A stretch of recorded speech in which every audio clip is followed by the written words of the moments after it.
স্বাধীনতা আমরা দুইবার পেলাম, একবার 1971 সালে পাইছি, আরেকবার পাইছি 1947 সালে 14 আগস্টে।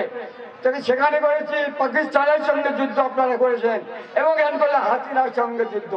অতএব যুদ্ধ আমরা করেছি, স্বাধীনতা আমরা পেয়েছি, আমরা স্বৈরাচার থেকে মুক্ত হয়েছি। কিন্তু এই দেশে শেখ হাসিনা দোসররা, দেশ হাসিনা চাটুকাররা এখনো বিরাজ করছে। ভাইয়ের আমার, প্রাটপুর ইউনিয়ন একটা শক্তিশালী ইউনিয়ন বিএনপির ভোটের জন্য। বিএনপির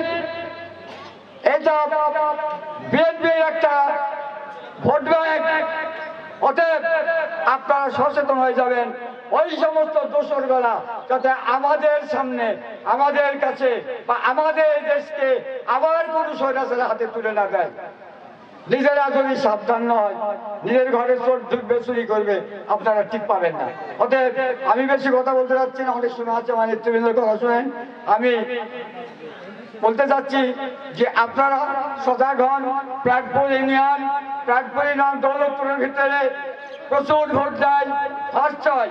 অতএব এবারও আমরা আমাদের শক্তি দিয়ে, আমাদের একতা দিয়ে, আমাদের মনোবল দিয়ে আমরা এই দৌলতপুরের প্রাটপুর ইউনিয়নের সেরা ভোট দেবো ইনশাল্লাহ, আপনারা সবাই যদি সহযোগিতা করেন। এই প্রত্যাশা ব্যক্ত করছি আপনাদের কাছে। আপনারা এখন থেকে মানে ভোটের জন্য আজ থেকে একটার পার্টিতে বসে আপনারা শপথ নেন যে আমরা বাচ্চুবুল্লাহকে সংসদে বানাবো এবং দৌলতপুর থানার তাকে এমপি আমরা বানাবো ইনশাল্লাহ। এই মর্মে আমরা আজ থেকে শপথ নেবেন এবং তার জন্য কাজ করতে থাকবেন। আর ওই শত্রুদের সবসময় আমরা রাখবেন, এই প্রত্যাশা ব্যক্ত করে আমি আমার সব বক্তব্য শেষ করছি। আল্লাহ।